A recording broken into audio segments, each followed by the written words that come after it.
saya awali. Assalamualaikum warahmatullahi wabarakatuh. Waalaikumsalam warahmatullahi wabarakatuh. Oke, selamat pagi anak-anak. Selamat pagi, Bu. Gimana kabarnya hari ini? Luar biasa. Yes, yes, yes. Alhamdulillah, semoga kita selalu dalam keadaan baik dan bisa mengikuti pelajaran seperti biasa ya. Oke, sebelum kita memulai pelajaran pada pagi hari ini, alangkah baiknya kita berdoa terlebih dahulu. Berdoa mulai. Berdoa selesai.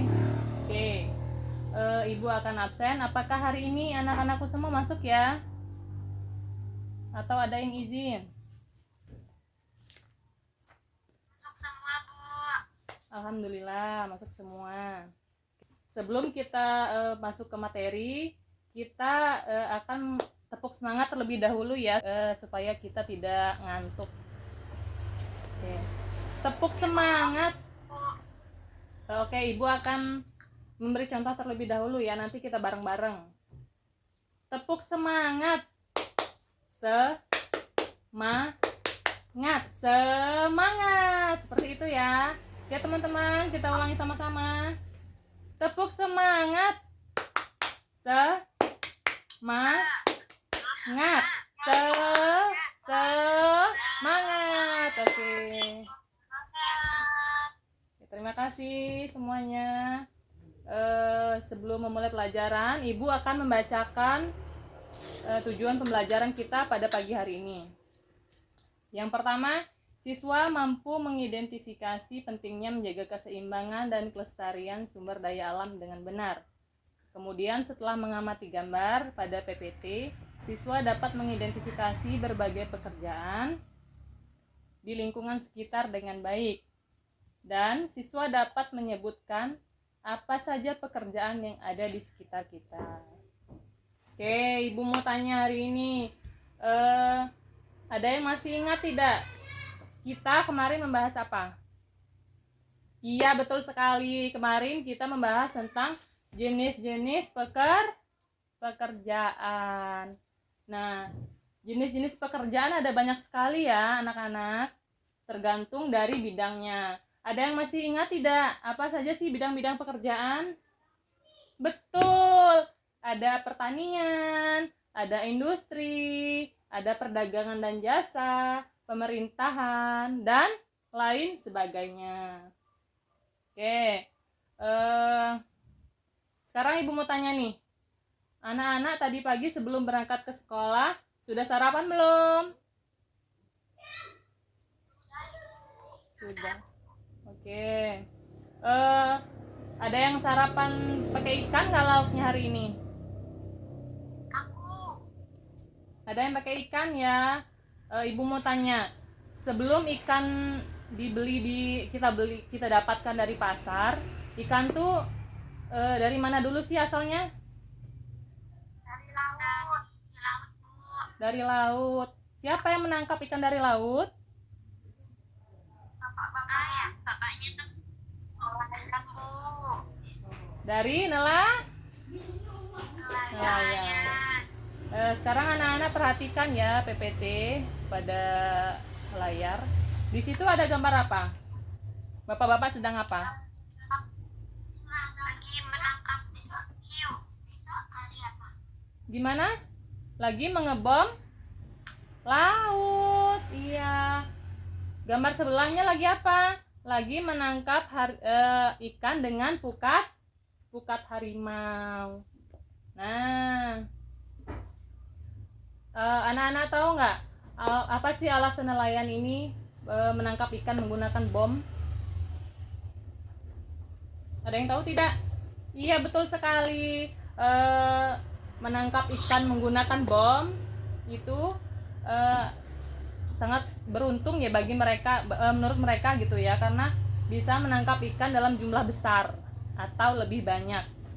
Karena ledakan bom tersebut membuat ikan pada pingsan atau pada mati tuh dalam jumlah besar. Jadi mereka tuh nggak perlu lagi pakai alat tangkap rumit atau menunggu terlalu lama seperti itu. Kemudian gambar sebelahnya ada pukat harimau. Nah, ada yang tahu tidak kenapa sih para nelayan atau ada oknum yang menangkap ikan menggunakan pukat harimau? Ya, karena menangkap ikan menggunakan pukat harimau itu bisa menjangkau area lebih luas dan menangkap berbagai jenis ikan, macam-macam ikan gitu ya, lebih banyak. Jadi mereka lebih memilih menggunakan pukat harimau. Bahkan ada nih yang pukat harimau tuh lebih besar dari lebih besar dari badan kapal tersebut sendiri. Jadi mereka lebih memilih itu ya.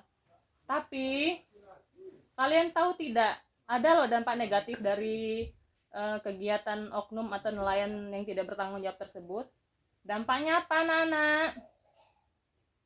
Dampaknya bisa merusak ekosistem, bisa merusak ekosistem laut. Bom itu bisa menghancurkan terumbu karang. Terumbu karang itu tempat apa, anak-anak? Tempat ikan hidup, merusak keseimbangan populasi ikan yang ada di laut, seperti itu. Ada juga nih menurunkan hasil jangka panjang.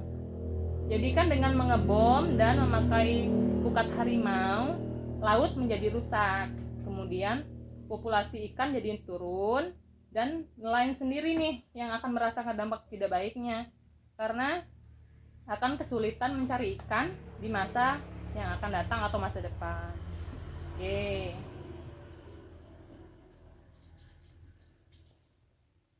Next. Mari anak-anakku sekalian, kita menjaga dan melestarikan lingkungan kita baik di darat maupun di laut, seperti itu. Oke. Kalian bisa lihat ya di PPT ada berbagai pekerjaan. Nah, pekerjaan di sekitar kita. Yang tadi nelayan sudah ya. Itu apa, anak-anak? Ada gambar seorang guru. Kemudian ada gambar apa lagi tuh? Seorang petani. Oke. Iya. Di bawahnya ada apa lagi tuh? Ada pedagang sayur ya. Kemudian ada dokter dan iya, ada apa lagi tuh sebelahnya, anak-anak? Tukang bangunan. Nah, semua pekerjaan itu ada keterkaitannya ya, ada perannya masing-masing, seperti itu. Manfaatnya apa? Kayak dokter nih, kalau kita sakit larinya ke dokter gitu ya untuk berobat. Kemudian kalau kita ingin membuat rumah nih, kita mencari siapa yang kita cari pertama? Tukang bangunan, seperti itu kan.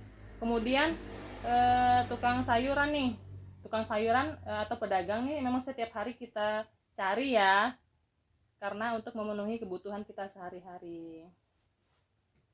Oke, jadi ibu akan memberikan kalian PR nih. Kalian kerjakan di rumah. Kalian melakukan wawancara sederhana dengan salah satu orang tua atau tetangga nih yang memiliki pekerjaan tertentu. Yang pertama itu pertanyaan, apa sih tugas utama dalam pekerjaan bapak atau ibu kalian? Kemudian yang kedua, mengapa pekerjaan ini penting bagi masyarakat? Dan yang ketiga, apa sih yang paling disukai dari pekerjaan ini? Nah, seperti itu ya. Kalian kerjakan di rumah, boleh berkelompok 2 orang, dikumpul minggu depan. Oke, ibu akan bacakan kesimpulan pembelajaran kita pada pagi hari ini. Ini semua pekerjaan itu penting ya dan saling melengkapi. Dengan bekerja kita bisa membantu diri kita sendiri dan orang lain. Dan mari kita menghargai setiap orang yang bekerja keras di lingkungan kita, apalagi terutama kedua orang tua kita ya. Oke. Mungkin itu saja yang bisa Ibu sampaikan pada pertemuan pagi hari ini. Apabila ada salah kata, Ibu mohon maaf. Sebelum kita tutup pelajaran pada pagi hari ini, alangkah baiknya kita berdoa terlebih dahulu. Berdoa mulai. Berdoa selesai. Akhirul kalam, Ibu akhiri. Wassalamualaikum warahmatullahi wabarakatuh.